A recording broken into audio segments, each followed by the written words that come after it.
Oh my God, that light is so ridiculous. Can you see us with that weird light? I like the light. Apart he hates from I the have light. like an orb coming out of my forehead. Oh, so have I. Oh Yeah. yeah, I've got a double orb. Let's try and get orb. our orbs to touch. We can do that.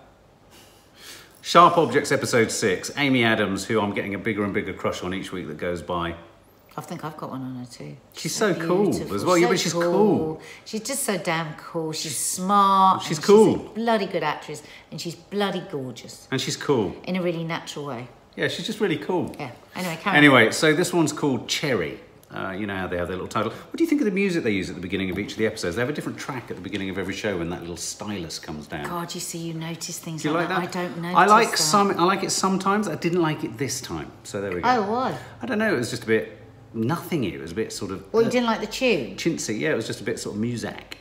Didn't like it at all. Can't remember. Anyway, so we started again with we started with them in the motel room, didn't we? With his very pert Amy and bottom. the policeman. But it wasn't that pert. I thought it was a bit pancake. No, I thought it was Perty I was Pancake. quite surprised that we had a shot of it for so long. It was quite. It would look like a bicycle wedge, you know, where you park your bike. I just didn't want to see it. Anyway, so we had a bit of time between the two of them, back referencing that. We'd had a few flashbacks right at the beginning, but as is the way with these flashbacks. No, but you've missed an important part Go there. for it. In the bed, he is now getting suspicious. He offers her a Yes. shirt because he wants her to take her clothes off because she hasn't even taken her boots off, I don't think yet, and they've sexed wise that we know of. So this has got his nose twitching, he is a detective, to find out exactly what's going on and what's going on, what's happened in her past. I share in her sort of hesitancy around taking her clothes off because I've got a bad toenail and I never wanted to take any of my clothes off when I was a young teenager because I was worried that a girl would run away once she saw my toenail. So I get it. I get that sense of self-loathing because of my toenail. Anyway, so he goes looking to find out. So this is an episode in which he goes ferreting around he goes to the rehab centre, he does all sorts, doesn't he, around her? I wondered how much of that is because he wants her and he loves her, or is he starting to get suspicions about her regarding the case? Well, I think it's much, much, much more the latter. I think he's definitely got suspicions. Oh, do you? Yeah. I mean, I looked at you at one point and you seemed to sort of think I was talking a different language. I said, is he having doodah with her just to get some stuff on her? I don't think he loves her even.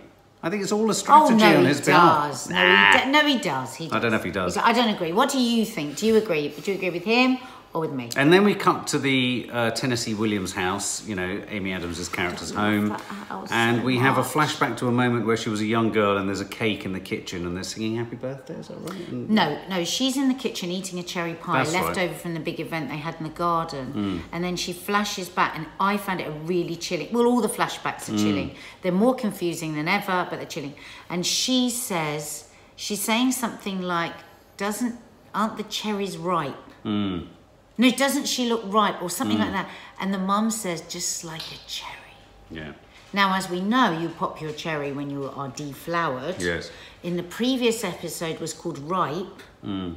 I swear to God, the mother has been sexually abusing them all. Yeah, that wouldn't surprise me. I think that's what this is all Okay, about. well, we saw the stepdad gargling. What's with the stepdad? He's a weirdo. He's a weirdo. One minute we love him and we think he's going to save everybody, and the next we feel sorry for him. Do you remember the very first episode? I said I think he's going to be the darkest character of all. Do you remember that? I think he's very dark. But I thought there's this sort of strange reversal where he went from sort of being, I thought, a little bit sympathetic to the kids and critical of the mother to then being a lapdog again. But it's like there's a sadomasochist thing going on with him, weird. where one minute he's in control and he's the bastard, and then the next minute she takes control back. It's really odd. I mean, I do love it. And somebody at work the other day was saying they read the book. I didn't realise it was a book. I'd love to read the book. In fact, I might after this. But I just want a little bit more.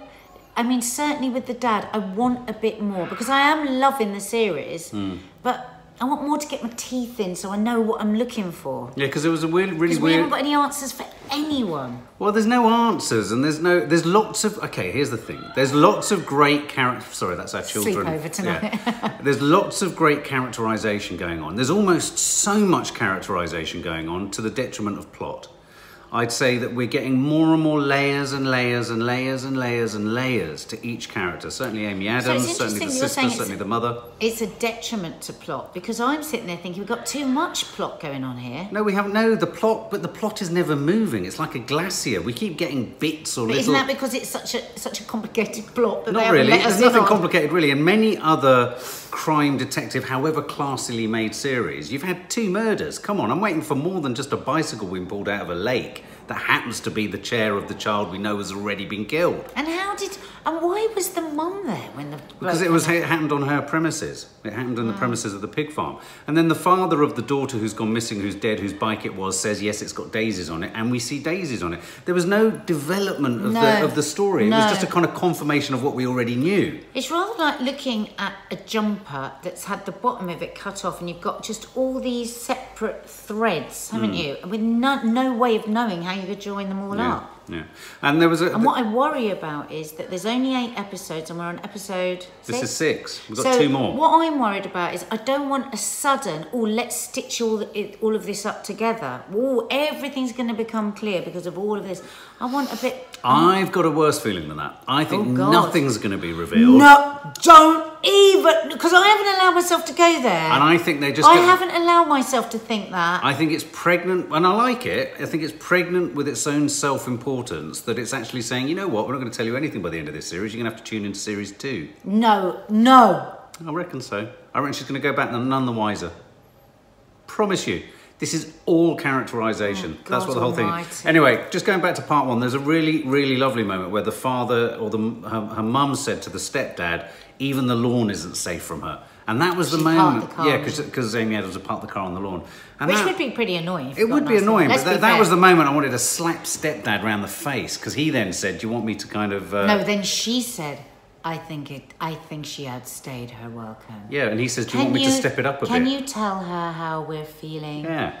And then straight away he does it, doesn't he? It's horrible. And it was very chilling, because there we know now that she absolutely, there is no relationship. Because we've had a few moments where we think maybe there was. She leaves by doing that. Nothing. Yeah. So it's just dead. Their relationship is dead. Part 2, our lovely detective with the buttocks heads off to the rehab centre, I feel, to check on Amy, to check on Camille. You see, I felt he was more checking about a woman he's falling in love with. You felt he was more in his role as detective, yeah? Yeah, I think he's. I think what do you guys think? He's genuinely trying to sort of understand the case. I mean, can I also just say she's not a very good journalist, is she? I mean, well, no, she's a rubbish No, but journalist. the editor says that. Her editor, father figure type, says you're not a very good journalist. She's not a very good journalist. I remember the first time she interviewed the good-looking boy who's the suspect of killing his sister, who's suspected of killing his sister. And she started off by getting him to chat a bit about his sister, and then she went straight in for the kill. She'd only asked him, and she hadn't warmed him up at all, and he stormed off. Oh, can we just go back? What about that moment where the cheerleader girlfriend of the brother, the girl who was rubbing the blood from under the chair? What was that comment she made when she said it would never be him because it would make him popular? Yes, we were fascinated by that.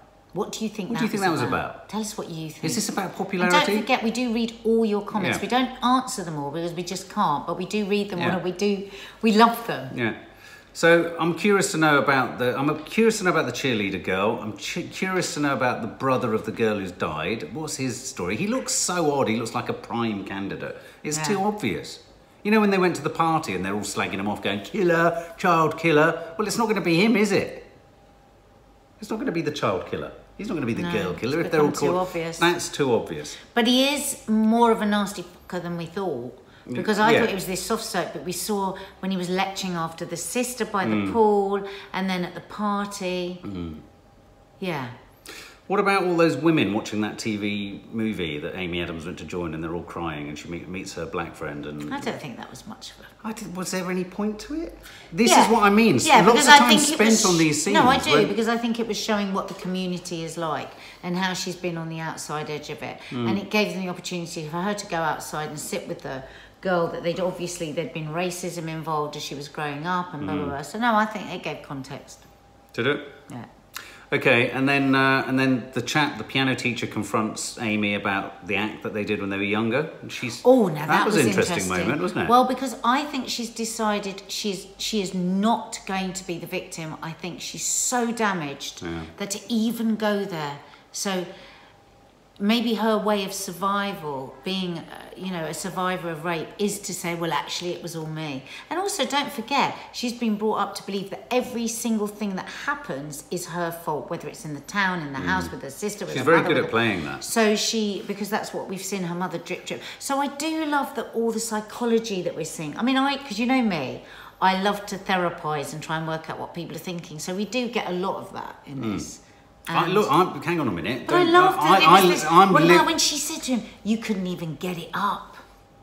Oh, yeah. When he was trying to apologise. That was interesting. Absolutely. That was very interesting. I like the next person. I love as much character development and psychology. When I say it's to the detriment, I'm not saying it's because I don't want characterisation. No, I think the imbalance in the show and how we're at episode 6 without I don't even want progress narratively, but I want something to move on. Yeah, no, I completely agree. So move on. So then we go. Then she hooks up with her younger sister, troubled sister, and they have a very sort of. I thought the strongest sister from hell. Sister from hell. I thought the strongest scene for me was the scene where Amy Adams and her sister, they took the drugs in the car.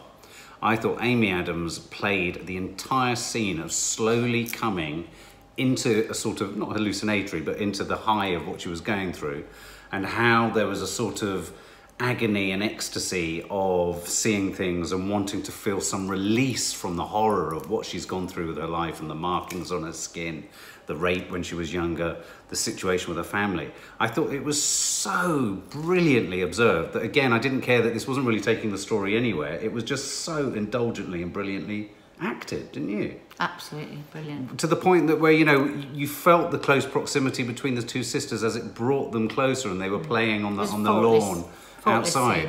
I thought it was absolutely incredible. Where was it in that scene? Where was it where somebody said carving out and somebody else said interesting choice of words? Oh, yeah, where was that? Because her body is carved. Yeah. Was it the mum that said it to the policeman?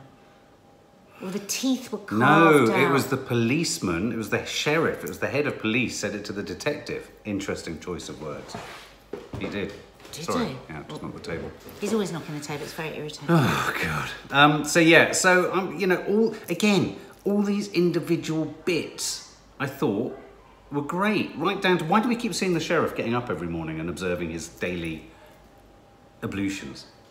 Well, I don't know. You're obsessed with that, and I'm not the least bit interested. Yeah, but those are the kind of details that they're taking considered time to present to us when they could be maybe moving the story along. But maybe you're right. Maybe, you see, Amy Adams, a fantastic, you know, a brilliant A-list actress. How do you get an A-list actress to do a TV show, basically? Maybe there is a promise. You are going to get to go into such depth of character. There'll be multiple series, and we might not find anything out until series 10, but we will all know this town individually, like we've grown up with them. But I'm slightly curious to know whether the viewing figures are holding up. That's all I want to know. I mean, are people watching it in their droves? A good plan. No, it might be a great plan for Amy, but what about the rest of us? How many views are we getting on this out of all our other stuff that we put up? Well, they're kind of, you know, they're sort of sitting around. How many people are watching it? I don't know how many people are watching it. Do many people the original watch this? Series. Is there any point us doing this? Is well, anyone there's else people watching it you apart know, from there's us? a few people who watch these, but I mean, it's a, you know, I'm not one, I like a slightly self-indulgent show. I like something to analyse things a bit. I am beginning to feel a little bit like this is becoming a bit self-indulgent. Yeah. So it's a little bit self-indulgent. Anyway, so for me though, the final scene was an incredibly, for me, evocative scene of getting high. It really resonated for me. It wasn't the final scene. Well, it was the penultimate scene because then they were in the bedroom and then the mother was in the corridor looking through the door listening to them and she said it's not safe for you that's here. right, that was it the was end. the final scene, yeah. So But they were both lying on the bed. We didn't talk about the carving on her legs and the bleeding down her legs when she was sitting with the bitchy girls at that was a flashback. Yeah, that was that flashback. That was when she met up with her friend at the women's soiree. That's where they talked about that. They thought she was on her period, but her friend, who she was talking to in the garden, had seen the scars. Had seen, and what was written? Carve. No. Cherry? No. No, it's really important what the word was. There wasn't a word. She'd seen the scars from her rape. No, it wasn't the scars from her rape. It was something that had been written onto her. Oh. And oh my God. What? What if the boys had carved on her like you do in a tree in a forest? Oh, that's what they all did to her. Oh my God. That's a hideous outcome. I swear to God, we need to go back. What did the black woman say to her about what was written? I think it was cherry or carve was written on her thigh. That's what was being. Should I saw it written? Because I remember thinking, how could you have seen it just from muscle? I thought she said, I remember seeing it carved. No. How could you have seen what she'd written just by rubbing her leg? Right. Well, if that's the case, that's a really... Well, I mean, we don't know that, but if that is what's happened, that's I'm a really great... upset. What, for the narrative outcome that might happen in your head? Oh my God, I'm really upset. What Don't if be they upset. did that to her in the forest? I think she's done it to herself. I don't think they I've did. got a feeling they started it. I don't think it's as simple as a rape. So I think it was a ritual. I think that whole place, rituals gone. The pig Think thing. of the shed. The Think sheriff, of the rituals of the sheriff. His sheriff rituals every day. They're making sacrifices. The original girl was sacrificed. The original sister was sacrificed. They're all sacrifices. I've hit on something. They're all sacrifices. I'm going to crack the code. They're all sacrifices. I've cracked the code. We might have guessed what's going And that's on. why the stepdad's so Sharp weird. objects. Lots of objects in the shed, in the wood. Suddenly, it's really good, and I want to watch episode 7 now. Can't wait. Yeah, See really you next looking time. forward to Don't it. forget to subscribe and hit Yeah. the notification bell because we really are rather passionate about everything we do.